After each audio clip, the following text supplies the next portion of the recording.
Hi, I'm Jonathan Frakes, the alleged director of Thunderbirds. From a secret island in the South Pacific, the courageous Tracy This title sequence was designed and created by a company called Nexus here in London, who got famous for the Catch Me If You Can titles. What we had found after testing the film a couple of times was that the audience didn't feel it had the right to enjoy the playfulness until about 8 minutes into the picture. So the brief to Nexus was, find a way in the title sequence to let the audience know that it will be, first of all, playful, kid-friendly, and to explain to people who have no idea what the Thunderbirds are, perhaps to introduce the ships, to introduce the concept of international rescue. Also introduce the color palette. The primary colors were huge in John Beard's concept, as well as in the original Jerry Anderson Thunderbirds. The primary colors were essential. So that sense of fun, that sense of movement that is in the film, I think they captured very effectively. And this Sir Ben Kingsley's eyeball appears later in the picture. The late, great Mary Selway cast this picture.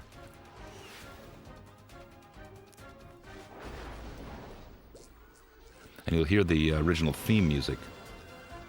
For fans of the show, I think the theme and the countdown were as iconic and memorable as the palm trees folding down and the swimming pool retracting.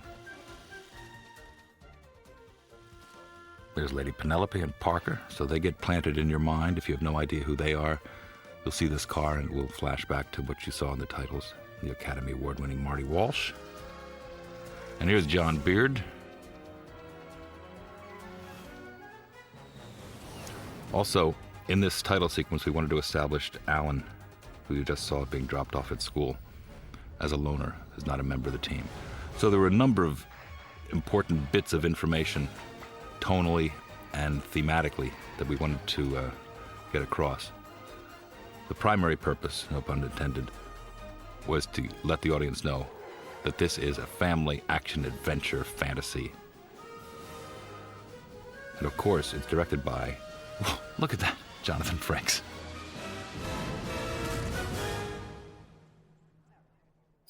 Here we are at the Wharton Academy, Massachusetts, which is actually Bushy Studios in North London. one son left behind. This opening sequence replaced what was in the original script, which was a motorbike chase that featured these two guys, Alan and Fermat. Again, through testing, we discovered that not only was the motorbike chase not establishing him as a loner and not a member of the team and someone who wanted to be a Thunderbird, it established to him as perhaps the coolest kid in school on the fastest bike. So it defeated the purpose of what we wanted to do for the next 2 hours.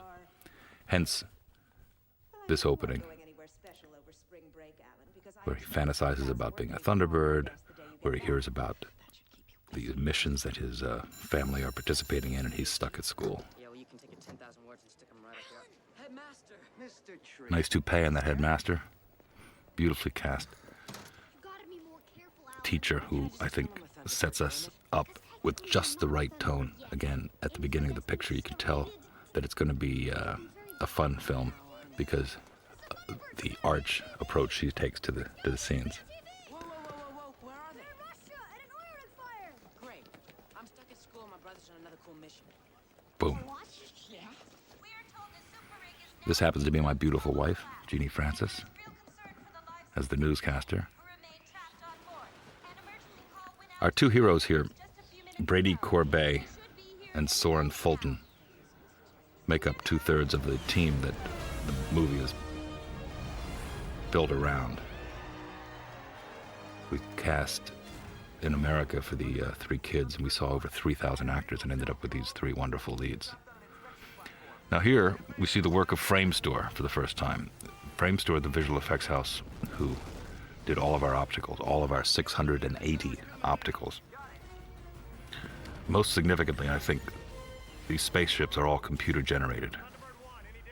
And the lighting, the texture, the interaction with the water, the waves, the lightning, I think is quite phenomenal, actually.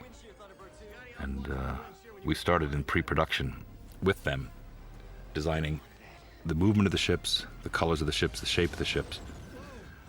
Our producers, Mark Huffam and Tim Bevan, wisely decided that, contrary to the way things usually are done, the art department and the visual effects department would be housed in the same building and start in the film at the same time. So that in pre-production, we were able to collaborate on, as I mentioned, the design, movement, color, size, scope of all the 5 Thunderbirds, which are really characters in the picture as much as these actors are. And Fab 1, which is Lady Penelope's car. And I think, interestingly, this oil rig rescue is a great combination of CG, complete CG ships, a model shoot on a, I think, 1/10th scale model of the oil rig, separate pyrotechnic elements. The fire elements were enhanced at a second shoot. CG rain, as well as live rain on the set. The cockpits were sets. Obviously, the exteriors were all CG. So it's a great meeting of lots of filmmaking techniques that hopefully no one in the audience will ever see where the edges are. And there, in that scene, we hope to have introduced the Thunderbirds, who our heroes aspire to be. I could be a Thunderbird one day. Thunder turd. That's another good one, diaper boy. Good, cheap adolescent humor. And in comes our leading lady. Originally, we designed a shot in which she walked into the room and brought her own light magically. Lady Penelope Crichton Ward, at your service. Certain people thought better of that concept, so we have this entrance. But she looks fabulous. Merritt Allen designed her clothes. Merritt Allen is our costume designer, obviously, and appropriately was the editor of Vogue in the 70s when Lady Penelope was all things Chanel. Lady Penelope, why are you in America? Are you on a mission for my father? Here we are at Wellington College, which is where we pretended these kids went to school. Now the great introduction of Fab 1. This is actually the only Thunderbird that we built that actually worked. It's a 28-foot, pink, 6-wheeled, 450 horsepower limousine designed by John Beard's team in collaboration with Ford, as you can see the brand on the front. The original Rolls-Royce in Jerry Anderson's Thunderbirds was a Rolls, but for some reason, Rolls thought better than to get involved.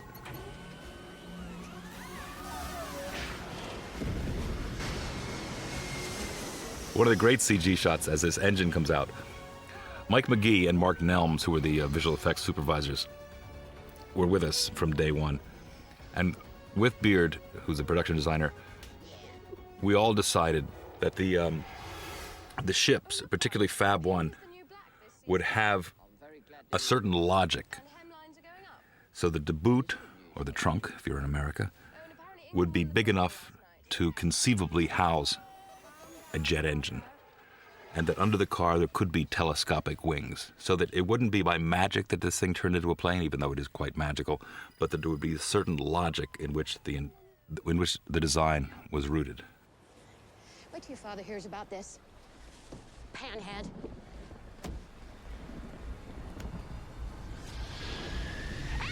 Aliens! Even better! It's the Thunderbird! And there's the theme. Hans Zimmer, the Academy Award-winning composer, very tastefully peppered the Thunderbirds theme through the picture 4, 5, 6 times. So it's not overkill, but you're reminded, and I think it underlines the entrances of the ships. Bill Paxton as Jeff Tracy, perfectly cast. Quintessential American hero, big Hollywood movie star, and recognized as an astronaut. And here we introduce Sir Ben Kingsley as the Hood. What a blessing to have an actor of this quality in a family picture. When he was offered the part, he came to meet me.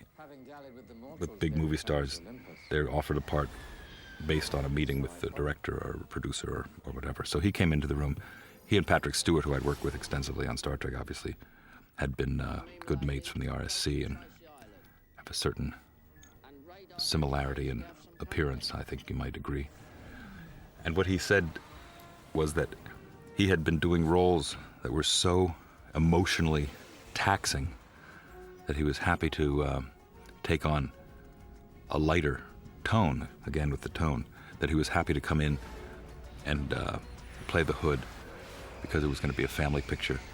But I think more importantly, as he admitted to me later, his sons, Edmund and Ferdinand, really encouraged him to play the Hood. There's the most aspirational moment in the movie, we hope. I wish that was me, is basically our theme. He wants to grow up and he wants to be a Thunderbird. Anyway, back to Sir Ben Kingsley. He brought a certain gravitas to the entire picture and ended up having a ball playing the Hood, as you'll see. Anthony Edwards, best known as Dr. Green from ER, sporting a really fine toupee, as you'll notice,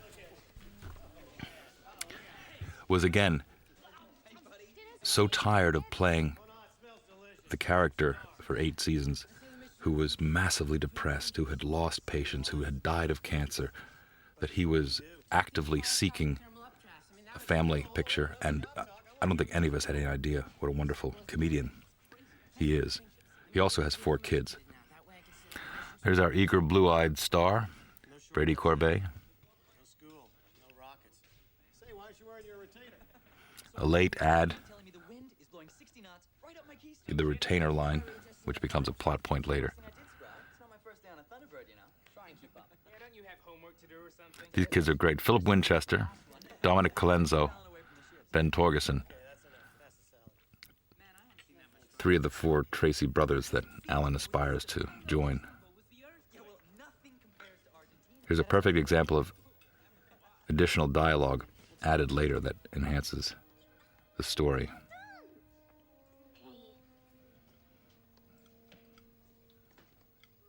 Anyway, you can see in these sets, John Beard and his team were really unafraid of the use of color. And the 60s were a period where, Thunderbird theme on the phone, the 60s were a period where modernism was part of the design concept of cars, houses, clothes. So this 2004 version of Thunderbirds lends itself very well with this sort of retro modernistic approach. Not yet, but I'll keep you posted. The beautiful Sophia Miles, My pleasure. Any excuse to visit paradise. just a little kernel of a relationship developing. Perhaps in the sequel, we'll see more of Jeff Tracy and Lady P. This is Vanessa Hudgens.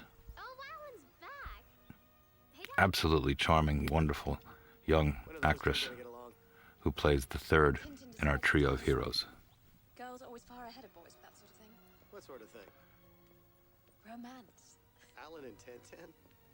I didn't see that one coming. No, you wouldn't. You wouldn't. Boom.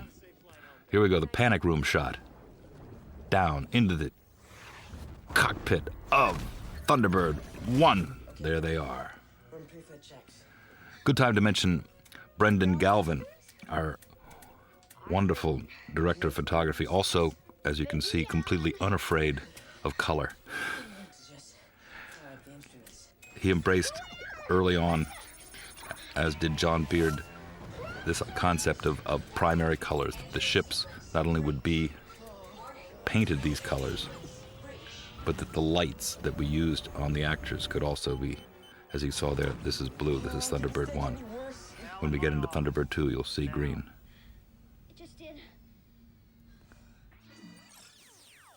The Useful Company did all these wonderful graphics that we used as inserts through the film. Here we go. Look at this. What is it? It's a plot point. Looks like some sort of gallium electrolyte compound. Exactly what I was thinking. Gotta get out of here. Ba-doom. And who's that connected to? I know you're mad. I shouldn't have been in the ship, but if you just give me a minute. You're damn right. You shouldn't have been in Again, frame store with the fabulous control. added sunset. Any idea the importance of secrecy in our operation? You fired up a Thunderbird without activating. The essential father-son You put everyone in danger. setup and you scene. selfishly. You want to be part of the team? You have to play by the rules. You understand? The coming of age is very big in this film. Yeah, I understand.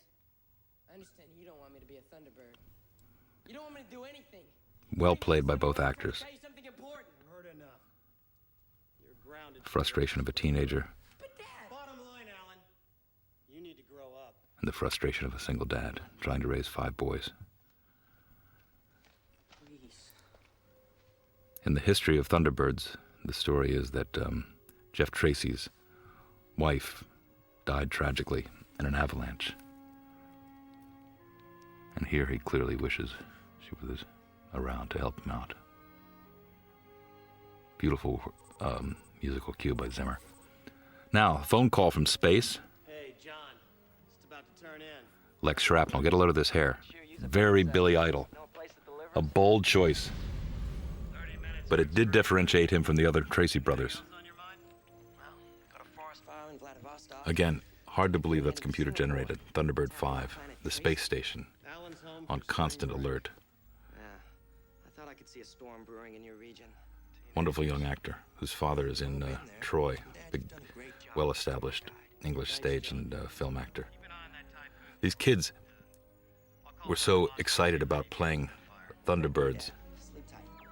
that it was contagious. And when Paxton came, he took all the boys who played his sons to dinner. Great set extension if you see under here. It feels like you're inside hundreds of yards of missile silo, when in fact all we had was those 2 front legs. Hey, son. There's something I'd like to Here, take a look. Paxton took all the boys out and helped me immensely, because what happened was that Bet you didn't think that relationship between actors and their roles was enhanced by virtue of Paxton euphemistically putting his arms around all these other guys and acting as if he was their father. They were eager to be with him because he's a big movie star and a great guy, and he was eager to be with them because he wanted to make this relationship believable. And I was the one that got to benefit. Paxton, Tony Edwards, Sir Ben, There's something else. so incredibly filmmaker friendly. Ron Cook, because they had great experience, they're consummate professionals, they're old school. They come to the set in the morning, ready to work, and they stay on the set until they're called. Compound on the nose cone of And Thunderbird. it's a real treat to be around. Immediately. That'd be swell. 2 men in blue glasses who stutter. Who would have thunk it? Now there's a crab that didn't cooperate very often for us, but I did manage to get him into the shot. Here's the beautiful Seychelles Islands on a good day. They weren't all quite like this, but as you can see from the sand and from the azure blue sea, after much scouting, I think we chose the right location. We originally went to South Africa. We went to Cape Town and worked all the way up the coast of South Africa to Durban. We then went to Australia and checked out the beaches there, and went to Lord Howe Island, which is about 300 miles off the coast of Sydney. And here are the Hood's sidekicks. Transom, the beautiful Rose Keegan, and Mullion, Diobia Operai. Wonderful sidekicks, I think. Again, tone, tone, tone. Scary, yet not terrifying. Physically varied. And again, the use of light and color. This is the inside of the Hood's sub. And the first example of the Hood's mind It would be almost power. impossible to force the Thunderbirds to leave their island. On the other hand, it requires no effort at all to let them go. The Thunderbirds' purpose is to rescue. All we need to do is give them a victim. Commence targeting. Here we go. Big plot point.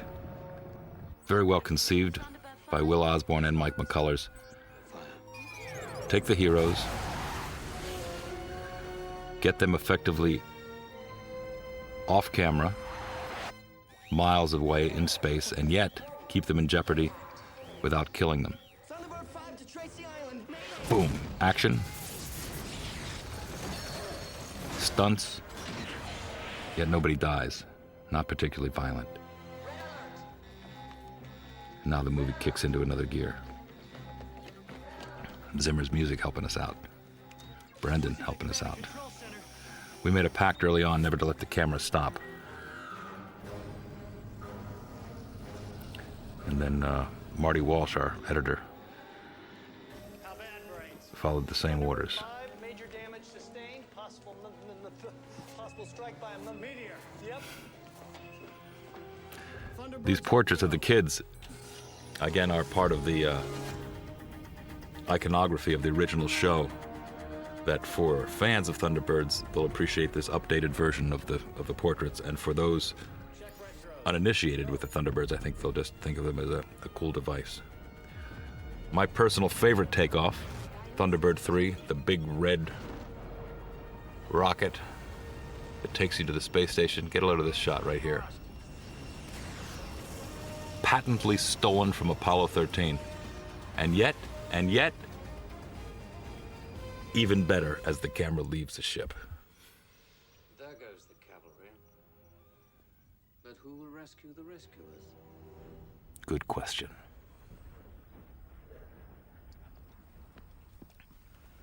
So again, the Seychelles Islands didn't cooperate quite as well as we had hoped, in that we arrived on location with a film crew of a couple hundred people, actors raring to go, and it just poured rain for days and days and days, and we stood under these tip-ups, watching the rain drip away our money, watching the rain drip away our schedule. And with the wisdom of Tim Bevan and the generosity of Universal Pictures, we were allowed to stay until we got the weather that we had come there for. And I think it was well worth the wait, because it adds a wonderful additional element to the picture. What the heck? Warning. Devil is going Intruder on. alert. Communications Mr. Tracy, do you copy? Warning. Intruder alert. Thunderbird 3, please respond. These shots are gorgeous, 3 and 5 together.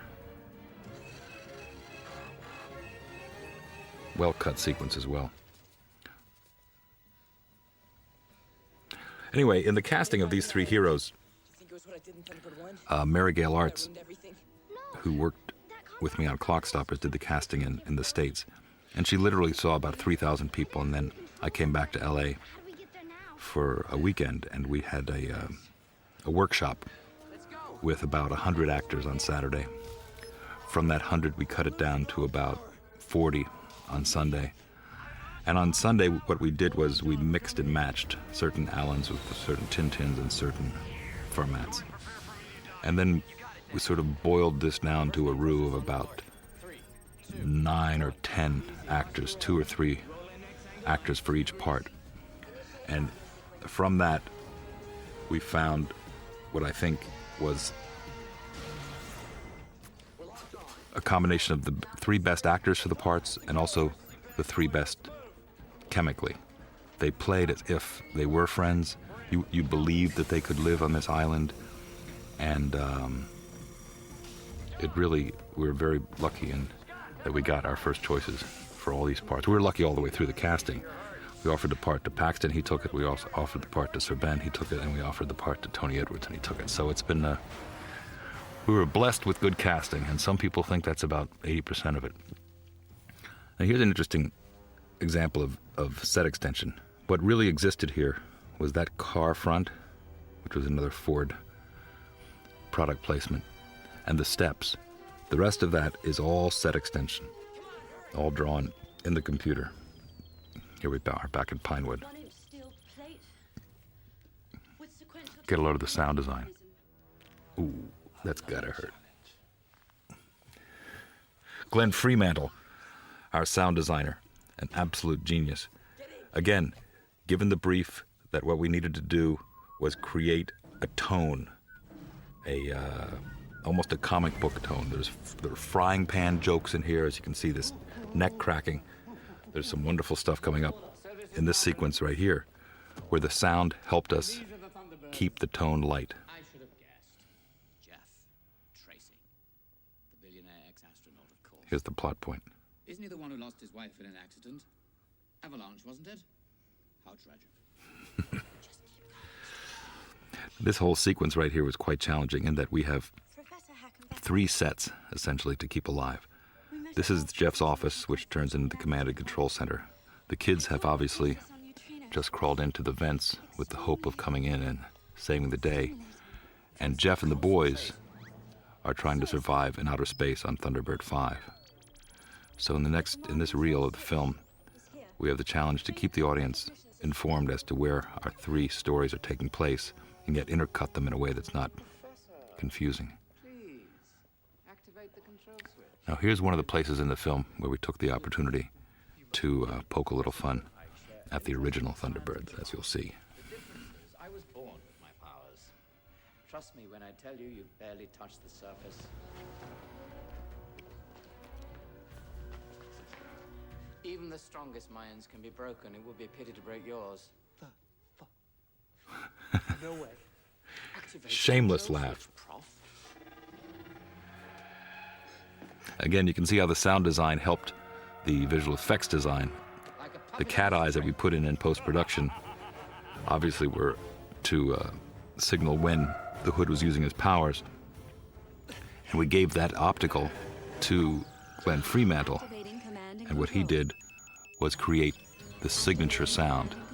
So even if it happens off camera later in the film, you'll understand what it is because you've referenced it a few times. This is a sequence virtually created from smoke and mirrors. Most of these changeovers were CG. The desktops rising up. The only thing that happened really was that the floor spun. But you'd never know it. Manny, Mo, and Jack. Meanwhile, back on Thunderbird 5, which was strangely like shooting on the Enterprise, complete with sparks, explosions, constant wind machines, fire. So it had all the charm of shooting the Enterprise after being attacked by Klingons. They've taken over. Warm them up, Ransom. Increasing temperature to maximum. We introduce yet another character. Who's the bald freak?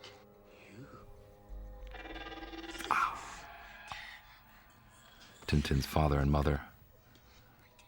Tintin's father happens to be the Hood's brother. Oh, how rude of me. You can Great reading. call me the Hood. So offhand. Mr. Tracy, So unpredictable. It was that kind of work.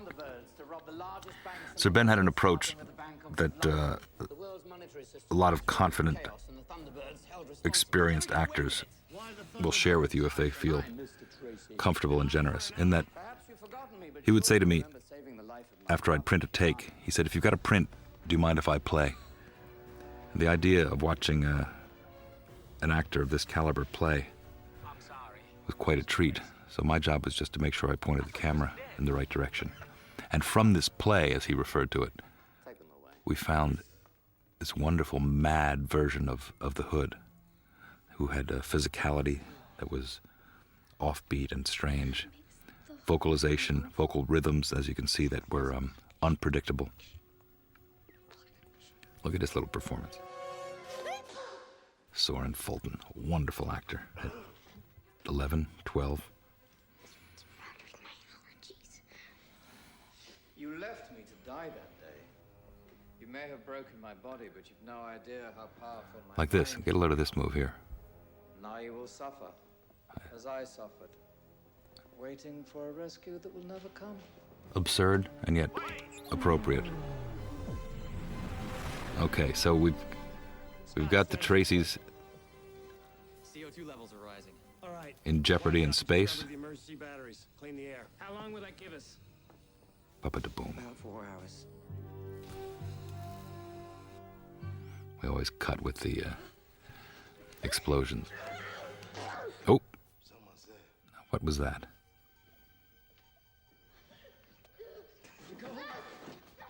Look out. Oh!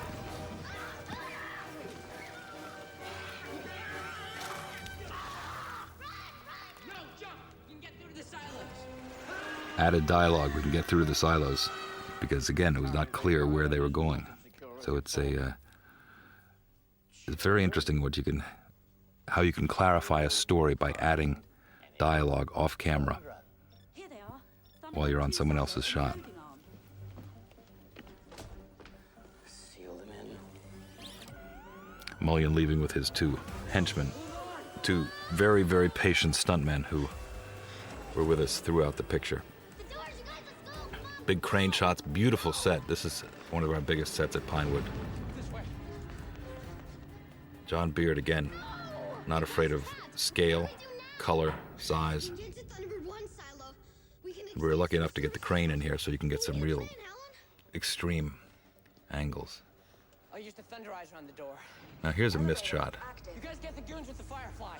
He references two ships that we never see because we don't have a clean shot of either of them, and by the time we realize that, the Firefly and the Thunderizer had been... Actually, the set had been torn down, so it was... But here we introduce them here. Here they come. Kermit, can you drive this thing? This is one of the great aspirational sections of the picture, where our three heroes take over these fabulous bits of kit that actually work. Inside this Firefly, there's a driver hidden who's driving off the video screen. There's a camera mounted in the front of the Firefly that can see allegedly where he's going, and there's a guy lying on his stomach at the controls watching a video screen trying to choreograph his movements around the Thunderizer, which also has a driver hidden inside behind where Alan's sitting. Now this is a great gag. 6,000 gallons of dyed green foam. It actually was projected from the Firefly. A great credit to Paul Corbold and his special effects team, as well as coordinated with Paul Jennings, our stunt coordinator, to actually make that work. They rehearsed it, showed it to me on videotape, and by the time we showed up on the set, they were good to go, and it worked. I wish we had more of it. Little shades of John Hughes, little Home Alone. Bad guys flopping around in foam. Always good for a laugh. Notice the Thunderbird, the background of that shot. All kinds of little references. Here we are in the Thunderbird 1 silo. John Beard, again, was a not only creative designer, but very, very practical. In this set, we weren't... Great shot. Hood magically appears behind the door. And if you watch closely, you can see the reflection on both sides of this coverage. You can see the Hood in Alan's shot and Alan in the Hood shot. It is frightening when we realize our parents... Like a floating ghost, the head. Anyway, Beard, because of budgetary restrictions, was only able to design the floor of this. And I said, but if we're going to believe that the missile is actually in there, we have to have something hanging from the ceiling so that the audience understands that we're actually underneath this missile. So Beard said, don't worry about it. And obviously he went off and stole from Peter to save Paul and found a way to build bits of the set that suggested the bottom of Thunderbird 1. One of our rare Steadicam days. What are we gonna do, Alan? I don't know. I'm thinking, okay? Sir Ben's fabulous as the Hood. Set extension, again, nothing above them. Keep backing up. I've got an idea.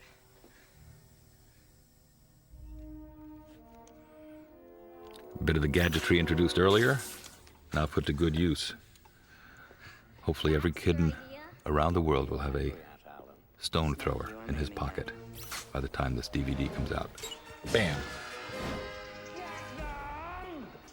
Again, great combination of practical stunts, actors on rollers, on wires, post-production pyrotechnics, sound effects, music, great editing, lighting, and where are they? I think that's the sequence in the film that gave us the PG rating. For some reason, people aren't too thrilled about putting kids in jeopardy. A lot of debate over Mulligan's laugh. I happen to think it was wonderful, and therefore it stayed in. This has taken too long. Pick out the equipment you need to get into those banks and load The Hood gets weak when he uses his powers, as Brady will observe later. And we wisely, I think, sort of set it up. What does that mean? Back to the Seychelles on a beautiful day. This is on the Isle of Pralin, Anzolazio Beach. I must say the tourists from all over the world who had paid good money to come to the Seychelles weren't too thrilled about us closing their beach, but people are never too thrilled when you're filming on their property. Thank you. No, come on, Tintin, stay there. You're worse than a couple of girls. How do you think it's dressed? Those are nice girls. In the schedule, it was decided that we would go to location first. I think in hindsight, we all realized that it's hard enough to make a movie. It's harder to make a movie on location. It's even harder to make a movie on location with kids. It's even harder to make a movie on location with kids and visual effects. So what we will do on the next one, if there is one, I think, will be shoot simpler stuff first, stuff that takes place in the studio, on sets, with a limited number of visual effects. And as the team gets to know each other, one another, the pace at which the machine moves becomes better and better oiled. And what happened by starting on location in the Seychelles in the middle of the Indian Ocean on the equator with 200 people, some of whom had never met, it takes time. It takes things need to gel. So I think we would have reversed it, shot on the sets, and then finished on location. This is the beautiful Cliveden Manor, the home of the Astors, outside of London, which we were lucky enough to get as the location for Lady Penelope Crichton Ward's mansion. Again, color. Get a load of this set. Have a look at this, Parker. Ron Cook, This woman, or girl, both work perhaps for this man, known as the most physically like the marionette that he is playing. Quite right, Parker. Real name, When we were auditioning actors, assumed dead when his illegal diamond it was one of the Malaya. real treats was that there must have been 8 or 10 actors who could have played Parker wonderfully. And Ron Cook somehow nailed it, not only with his acting and his timing and his accent, but he looks so much like Parker, the marionette, that it was a no-brainer. There was also a bridge collapsed in Buenos Aires and a volcanic eruption in Jakarta. One of my favorite lines. A volcanic eruption in Jakarta. Media is awash in Oh, speculation. time for Lisa Lowe. Over to Lisa Lowe. Played by Jeannie Francis. Ford product placement. Here's a reshoot. Ford didn't feel that their cars were featured enough in the film, so we had to go back out on location. Actually, this is at Pinewood. Put a couple more red Fords so that their product placement satisfied their contract. I fear you're not wrong. Here are one of the moments from the original show that everyone remembers: the teapot sending the signal to Tracy Island.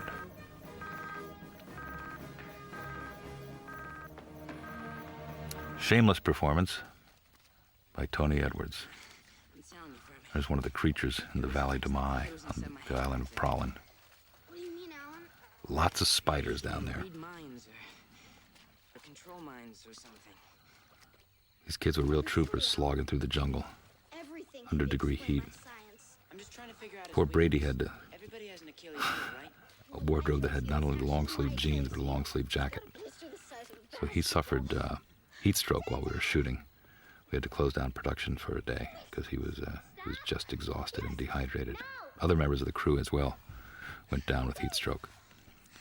Very glamorous profession, filmmaking. No more cheeseburgers for you, Furman. But a beautiful jungle. Nothing, milady. Right. You will have to tell Lord Marlborough that I've broken my shooting arm. We shall send the Institute of the Blind a dozen guide dogs and bring the car around. Ron Cook with the Yes, milady. pink suspenders, pink cufflinks, pink socks. I don't like that. Let's go, Parker. Here we go, 3 Thunderbirds in the front of Cliveden. Somewhere in that shot, it turns from the real car to a computer-generated version of the car so that we can add the engine and the takeoff. The mole. Ready for launch. We'll use this to get into A favorite bit of Thunderbird kit, particularly in Japan. The mole, the Firefly, and the Thunderizer, which we saw earlier, were actually built by Graham Kelly and his team. Special vehicles.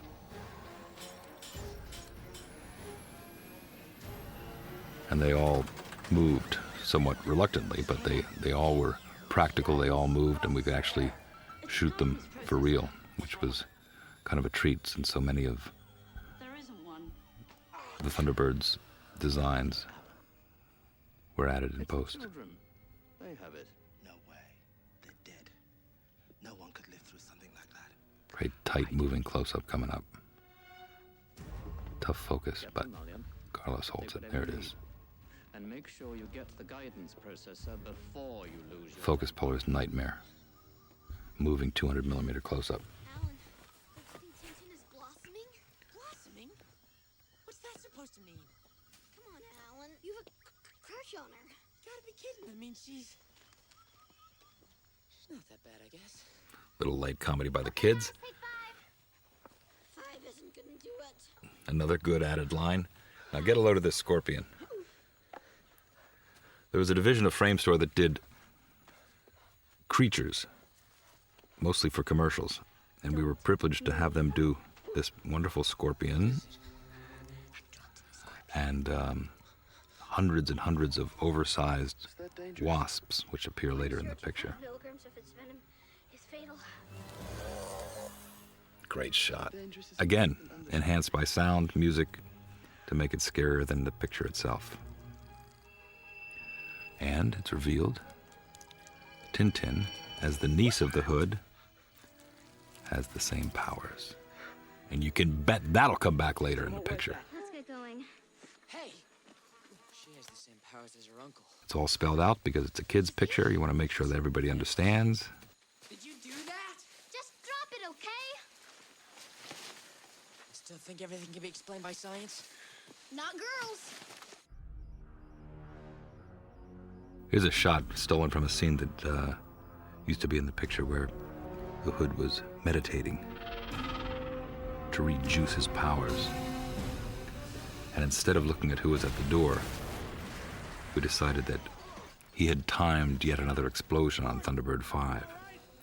So in the cutting, we discovered a way to keep that great shot of the Hood and also keep us abreast of what was going on in Thunderbird 5. This is the Ford EX, which was a non-production vehicle that they gave us the privilege of using, and they sent over someone from Detroit to protect it while we had it in the Seychelles. So it was a 4x4 that we were told not to roll, not to drive very fast, and if possible not to get dirty, which seems somewhat absurd.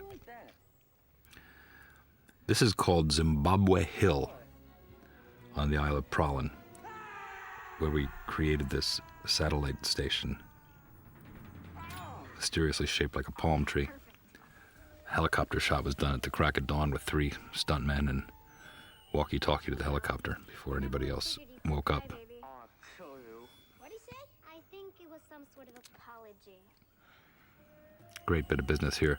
We set up the retainer, obviously, earlier in the picture, but it was so cumbersome for Brady to speak with that we decided to find a way to have him add it only after his father commented that he wasn't wearing it. Otherwise, we would have had that whole opening sequence with the retainer, and his diction would have been difficult at best. Great publicity shot of the 5 Tracys all lined up there at the workstation.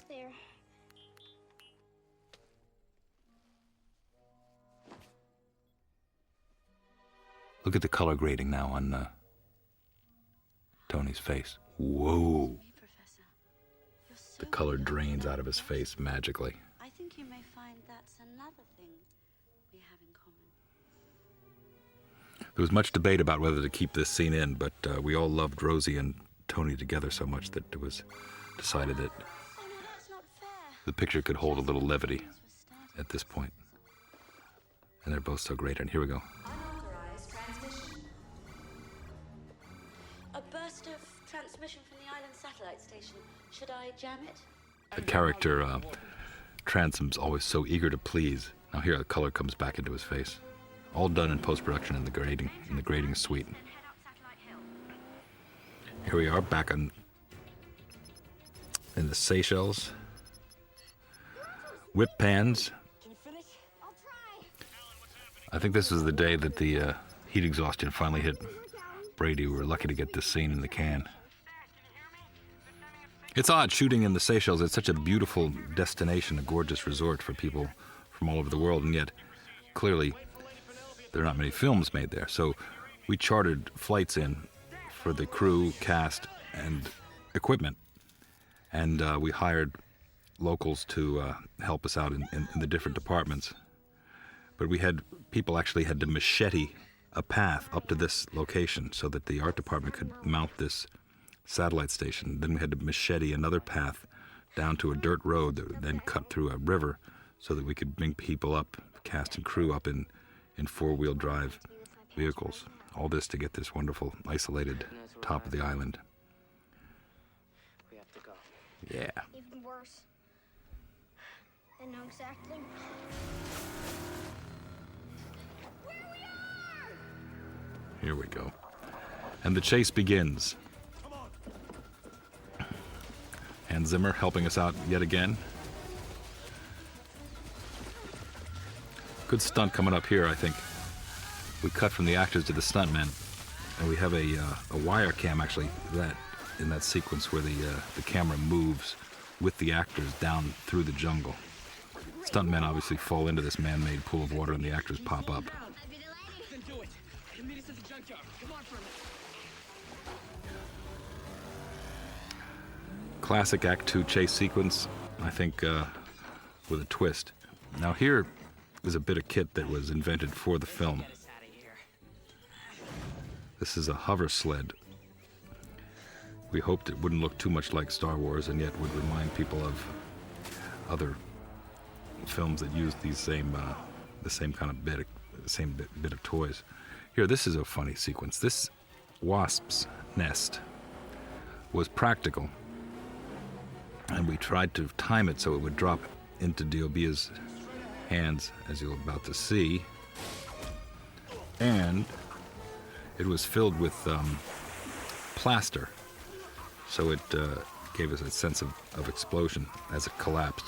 And all of these CG wasps, which are wonderfully oversized, were created by the same team that did the Scorpion earlier in the movie. This set is actually in the back lot at Pinewood, dressed with greens, ferns, etc.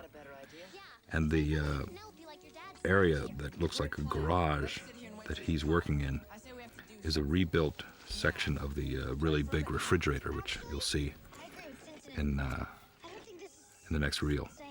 So it wasn't the monstrous budget of some big action adventure picture, so we had to reuse bits of set. Again, John Beard, very clever. Arguably the best acting moment in the film for these kids. If we're a team, We should make decisions. Brady slips up and makes fun of his friend's stutter. And You guys want to sit here and take a vote? it really stops your heart. Because I'm going. And then You can be a real jerk. Soren stands up to him. Alan doesn't apologize, and we're off.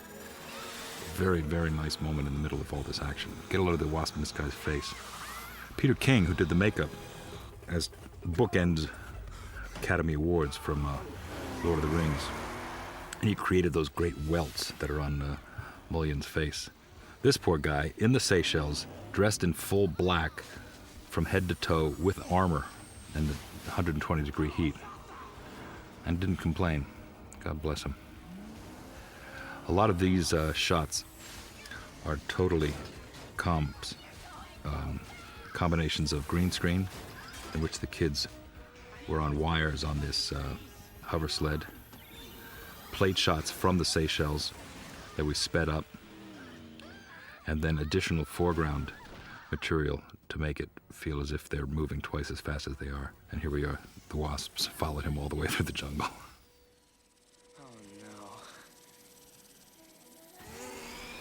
The same day we had the helicopter. We had the helicopter, I think, for only one day. We used that. We used it there as well as Satellite Hill. Here's the refrigerator I was referring to. Again, Brendan with the blue light, liquid nitrogen pumped in through the different parts of the set to get a sense of cold. And Peter King put paraffin, which is a paraffin type makeup on the people's eyelashes, eyebrows, faces, and took all the color out of their faces with a very, very light pancake so that it didn't look as if there was any blood in their faces. And then naturally the acting made a difference. As we just saw, Fab 1 turned magically from its days as a jet into a hydrofoil. And there used to be a sequence in the film where the Hood and Transom fire torpedoes from their helicopter and turn that hydrofoil into a wonderful pedalo. Unfortunately, it was cut out of the picture, but we were able to maintain just a taste of it, which you'll see at the very, very end as the credits start to roll. Here's Jeff Tracy attempting to keep up the morale of his family. No, it's not. There's still time. Paxton's great. He has some very, very on-the-nose expositional dialogue. And yet he manages to do it with real conviction and honesty. Boom. This doesn't look good, Parker. No, milady. That bougainvillea is absolutely parched, and someone should do something about that hideous hammock. Here we go. We're going into this fight sequence that was choreographed by Paul Jennings with the help of Paul Corbold, who was the practical special effects team. Lady Penelope, Sophia Miles, has 2 stunt doubles in addition to the work she does by herself. She has a martial arts stunt double, and she has a gymnastic stunt double. Parker, Mulligan, and Transom are also doubled as well. And the idea, in addition to have a fight between the good guys and the bad guys, was to have a good sense of fun and show off these wonderful character traits. Lady Penelope's incredibly fluid and lithe, and then added to that these little snippets of dialogue. And here we go. Here's the classic from the cartoon. Shameless use of sound. And a great credit again to Martin Walsh, who cut this all together to keep this thing going. Lady Penelope. Of course he has his palace. Why not his princess? Flattery will get you nowhere. That line used to be, of course he had his palace, why not his concubine? And the studio thought little kids wouldn't understand what a concubine was, so we recut it and reworded it so that the Hood calls her a princess, which is somehow appropriate for Lady Penelope. Great sequence. Weeks and weeks of rehearsal with Paul and the doubles and the actors while we were shooting other scenes. I think we were actually shooting this stuff on Thunderbird 5 on one stage while Paul and the actors were rehearsing the staging of this. And then Des Whelan, our camera operator, and I would go over at the end of the day, and we'd, with a little video camera, shoot what they had rehearsed and get some sense of which shots we would need on the actual days when we filmed. And we were restricted, that shot right there, for instance, we were restricted by the number of times we could look out over the ocean, because obviously this was shot on a soundstage and there was no ocean. And each time we added an element, in this case the ocean, it cost X amount of dollars, because it's a blue screen shot that then needed to be comped together with computer-generated ocean and set extension. So we tried to shoot as much of this fight as we could into the practical set. The kitchen was practical, the kitchen table was practical, that arched ramp obviously was practical, and the first swimming pool you see was practical. So in staging this, we tried to stay on the set as much as possible. Ron Cook's fabulous in this scene, where the Hood abuses him with his mind control. You have something that belongs to me. Really, sir? Don't mind me. This isn't the first time it's been pulverized, and it's never did any real harm before. Stop, I'll give it to you. The perfect example of how one actor can help another actor out. Cook selling the idea that the Hood has incredible power over him. Put them with the others. You're coming with me. What's the Hood doing there? Another great ad. Put me down, this outfit is couture. Don't go to sleep. Here we go. Now here's a sequence that took some serious work. There is a combination of slow motion photography, gentlemen in rigs on sticks, on big poles, floated in front of the camera. The poles were then erased in post-production. So each of these actors had to go in and get fit for what is essentially an armor plate, and attached to a pole and then shot in front of a green screen. Those individual elements were then cut into the plates of the Thunderbird 5 set, and we could move the actors, the Tracy brothers, around in the shot. In addition to that, Mark Nelms, who did this sequence, created floating bits of debris that would have been residue from the explosion. We added the fire extinguisher, which rolls toward us. The oxygen mask and its unit that it's connected to are entirely added in post-production. Paxton had to mime putting the mask over his son John's face. It was tedious shooting, again, planning and rehearsal and patience. And to Paxton's credit, he had done so much zero-gravity work on Apollo 13 that he was able to help us with some physical acting techniques that when we were tight, we didn't have to go through all the rigmarole of having people actually on these poles that floated, that you could hopefully, if you were physically adept enough, float around and make the audience believe that you were in fact in zero G in your close-ups. The Hood obviously is stolen.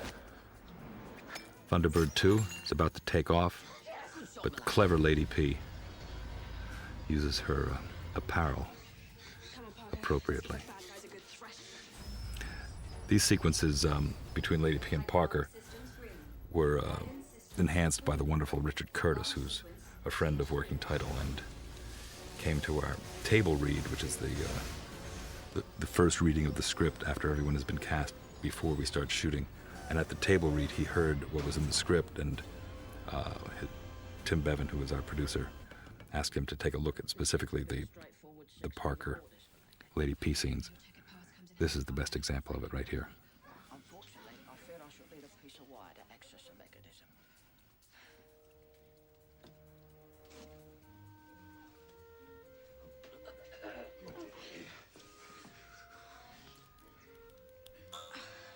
Another shameless use of sound. Most certainly, milady. Here we go. Here's the part. Curtis. Anyway. Of course not, milady. Boom. A great treat to pepper comedy in to an action sequence in a family movie. And it's those moments, I think, that make audiences hopefully audiences leave the theater saying, God, I enjoyed that myself. It wasn't just for the kids. Get in there quick, Fermat. Save my family. Then we'll get the hood. Good luck. More added dialogue to make it clear what they're actually doing. Great use of inserts from the useful company. Thunderbird 5 and Thunderbird 3 were the first sequences of visual effects shots that were completed. Because there were 680 shots, there was a schedule, obviously, that needed to be met. And for some reason, 5 and 3 were early on the schedule. And the lighting and the texturing of those spaceships was so impressive that it put all of us at ease with Framestore. This had been their biggest project. They had done bits of the Potter films before and bits of Bond films, but this is the first film I think that they had, from beginning to end, the project. 680 shots is a very considerable amount of visual effects work. And at one point, we had 148 artists, 2D artists, 3D artists, producers, special effects supervisors, all working on Thunderbirds. And it was quite daunting to go over there every morning and approve shots and give notes on shots. Again, you can see the floating debris that Nelmsey added to these shots to enhance the sense of zero gravity, and now we're back into real gravity. So it was used sparsely because it's so time-consuming to shoot, because of all the elements between the green screen, the poles that they need to float on, the uncomfortable quality of the rig itself. So what was originally in the script, 5 or 6 scenes, was cut down to 2 or 3 scenes, and I think ultimately to good advantage. I can do this. You know I can. What am I saying? We can do this.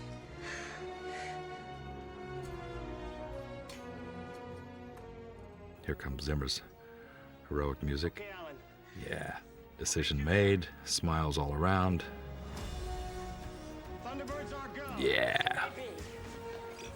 Okay, boys, we are out of here. Again, Paxton able to pull off this heroic American. Listen to this sound effect. Boing. Who would believe that in a movie?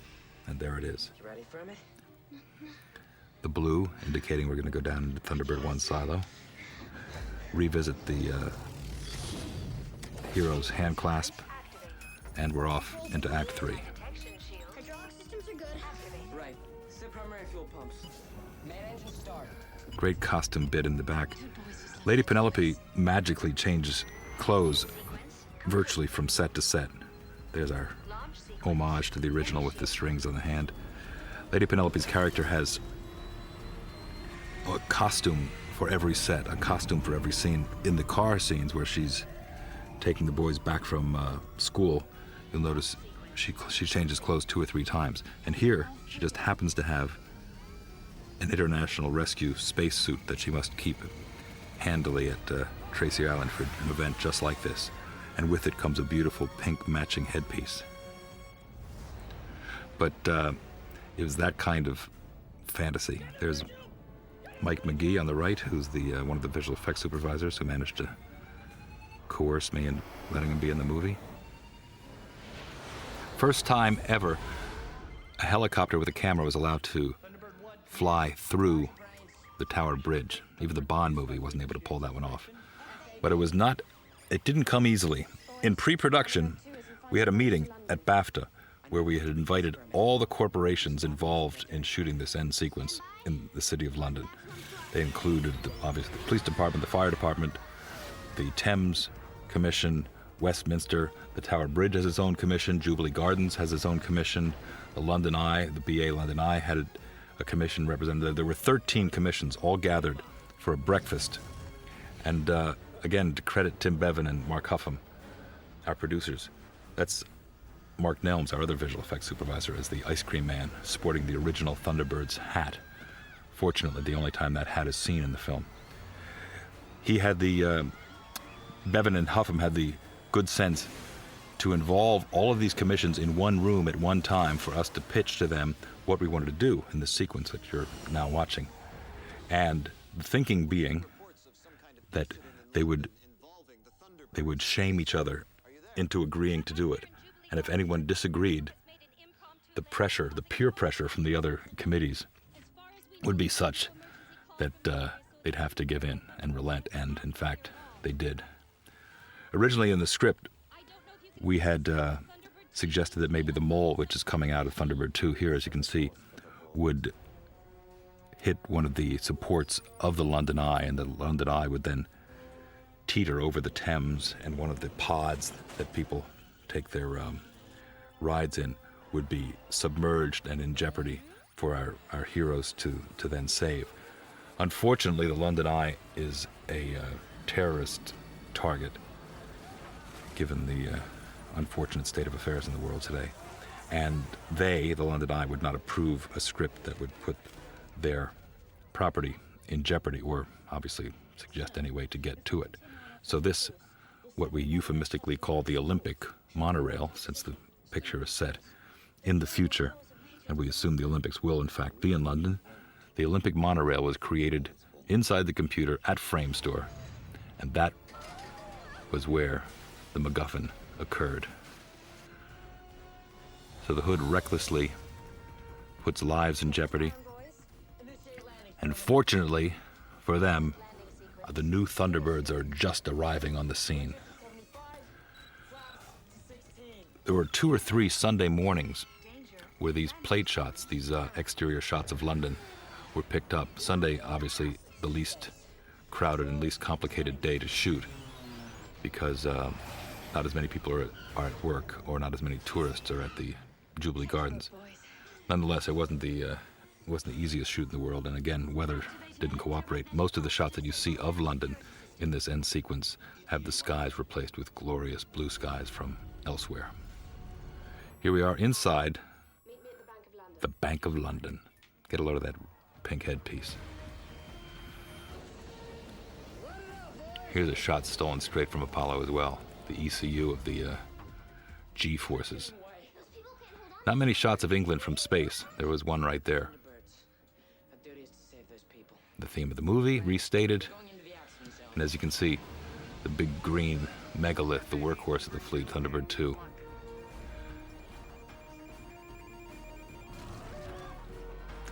So our kids have not only flown Thunderbird 1, they're now flying Thunderbird 2. The monorail crashes into the water. Another combination of a model shoot, a shoot in the tank at Pinewood with a practical stanchion, and then an interior of the monorail shot on stage with water seeping into it. Very, very patient group of extras who were on our monorail. At one time there was discussion that maybe Sylvia Anderson, who was the original Lady Penelope, and I, as someone who strangely resembled Commander Riker from Star Trek, would be 2 of the passengers inside the monorail, but it became a scheduling nightmare, and I thankfully was spared that assignment. This is Cornwall, the coast of Cornwall, that Thunderbird 3 is rushing to the scene from. Where's Thunderbird 1? It's on the ground. The kids are in Thunderbird 2. FAB, we're right behind them. Nice cuts with the camera moves left to right. Now the mole, which we saw earlier in Thunderbird 2 silo, has been moved to another part of Pinewood Studios and actually built into the London vault set. I think this end sequence shows London in a wonderful light. The worldwide recognition factor, if you will, of Big Ben, the Tower Bridge, the London Eye, the Thames, Jubilee Gardens, Westminster Abbey, is a wonderful location. Shot of the teddy bear stolen straight from Spielberg.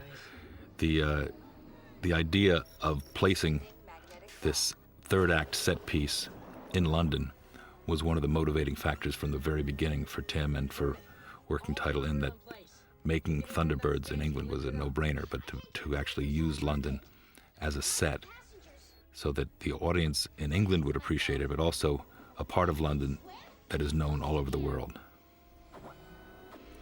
This is all computer generated, those extended arms from Thunderbird 4. And I think this water sequence coming up, I love this. She was wonderful in this, Vanessa. That's her stunt double. Her double, and then we were in a tank up in North London for this. Here's a combination. Stunt double, actress, CG water out the window, CG bubbles, CG air bubbles. The stanchion was actually in the pit up in North London. Thunderbird 4, as an exterior, never existed. All we had was that little cockpit that the two kids lie in. So these bubbles were all added in post-production. And Vanessa was a real trooper, as was her stunt double, to do all this stuff in the tank. But you really get a sense that you are underwater. And one of the things that helps to sell it is the wavy motion of the solid images that you sometimes feel when you open your eyes underwater. Things seem to float.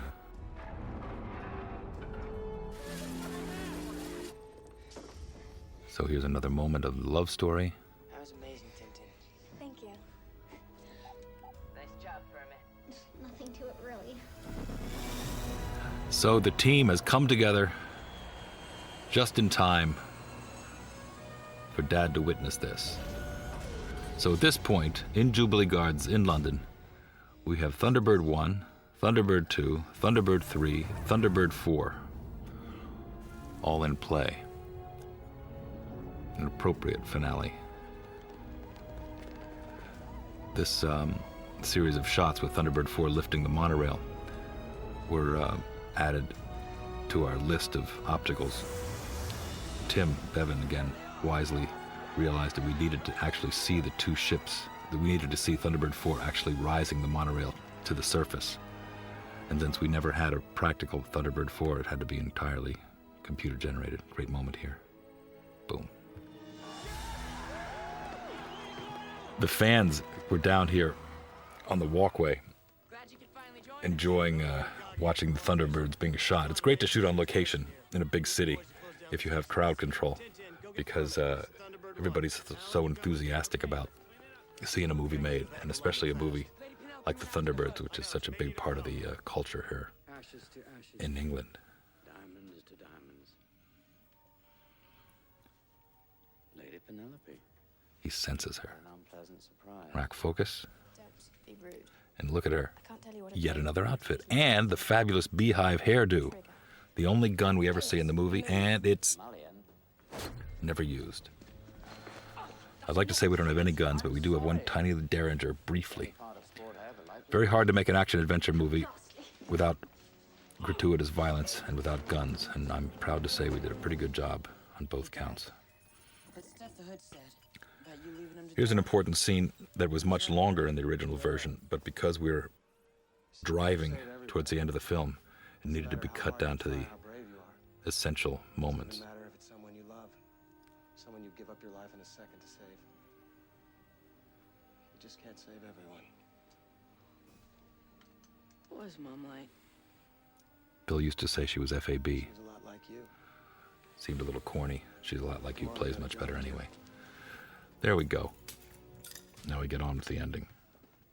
Finish her off, Mullion. Shame on you. I always despise a man who delegates the important jobs. Never understood what this next line meant. Oh, dream on, sad act. But it sounds great. Boom. Here we go. Parker's arrived in the scene.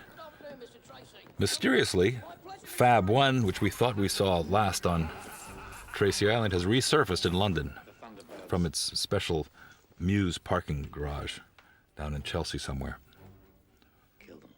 Kill them all. Delicious performance by Sir Ben as the Hood.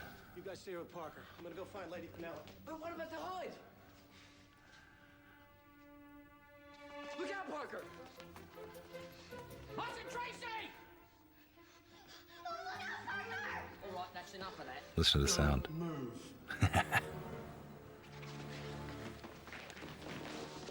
Go on then. No, sorry, I can't hit a lady. Allow me. Cook's timing is spectacular. I'm waiting to get my hands on you, little. So again, we have the I've been waiting to get my multi-set mise en scène going on. We've got these guys out in the lobby of the bank, which was shot weeks after the interior of the bank, doing a little bit of physical comedy. Ooh. And the Parker haymaker, which was set up earlier at the school, as you may recall. Strategically speaking, the best odds of success lie with the Parker haymaker. I concur.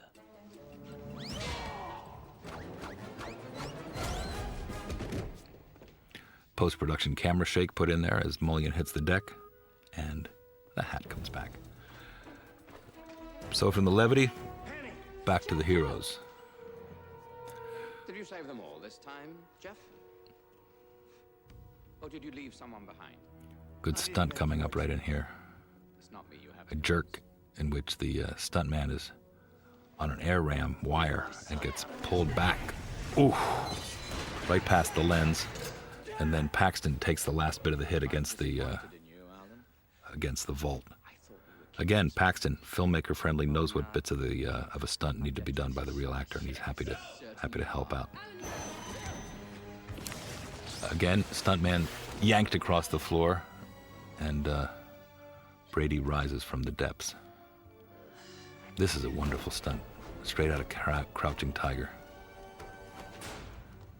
Paul Jennings, a stunt coordinator with real style.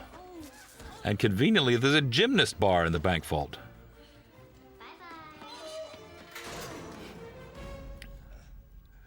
The stunt girl who did that spin on the bar had to use gloves with rosin on them, as a gymnast does. And frame store, as if they didn't have enough work, had to erase the gloves pixel by pixel from the shots so they would look like real hands, and then replace the gloves with flesh-toned hands. Brady, I think, is wonderful in this scene, acting as if the air is being sucked out of him by the hood's magical powers.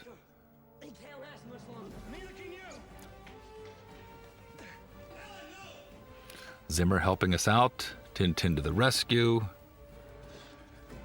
Now this is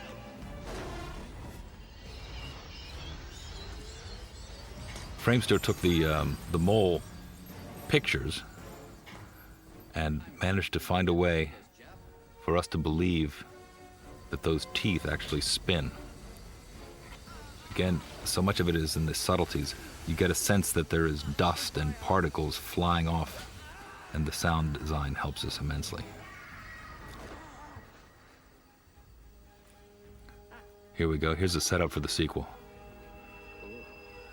The Hood realizes, yes, she does in fact have the same powers as him, and much to his chagrin, here's another example of wonderful acting. This scene was written as if Brady saves him. Sir Ben played it as a taunt. He dares Alan Tracy to save him, knowing he will. And I think it becomes a much more interesting scene. He forces him to save his life. It's what we do. See, and they're satisfied knowing that he does. A long day of shooting, but well worth it. This is the City College of London passing as the Bank of London. On your right, cameo by you-know-who. Trafalgar Square, another iconic British landmark. And what we did here was add the absurdity of Mulligan carrying his boss in his arms. I thought it was visually more interesting than having him stagger down the stairs exhausted. People were nervous, but I think it ended up working out quite well. Beautiful sky replacement, set extension with a gorgeous sunset. All we have in this set is that little swimming pool that the kids are in. And the rest has been all extended. Yet again, Lady Penelope has a new ensemble. Fermat learns to swim. Watch Tony Edwards milk this line. One more week, and you're gonna be swimming like a aquatic creature. Not many could pull that off. So what do you think? He's getting there. Whoa, Tintin. Vanessa cleans up pretty nicely. Blossoming. Ew.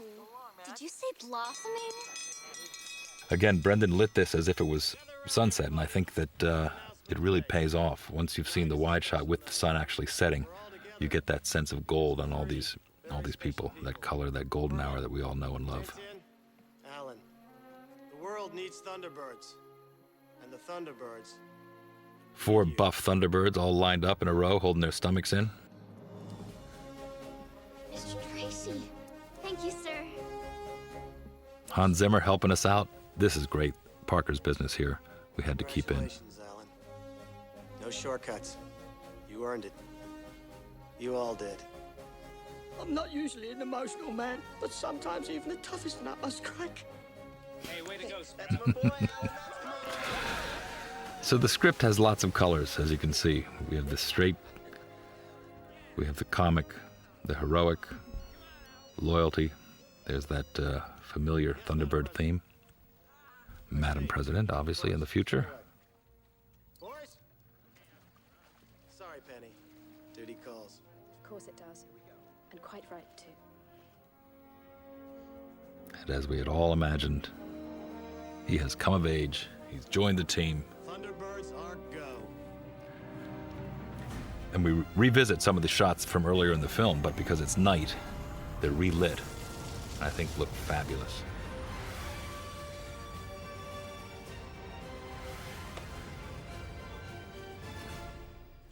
Fast as you can, Parker. Certainly, milady. There's the pedalo. And this is Busted, the #1 band in England, singing Thunderbirds Are Go, over which our credits run. Thank you very much. I hope you enjoyed the show. Heroes to be found, there's something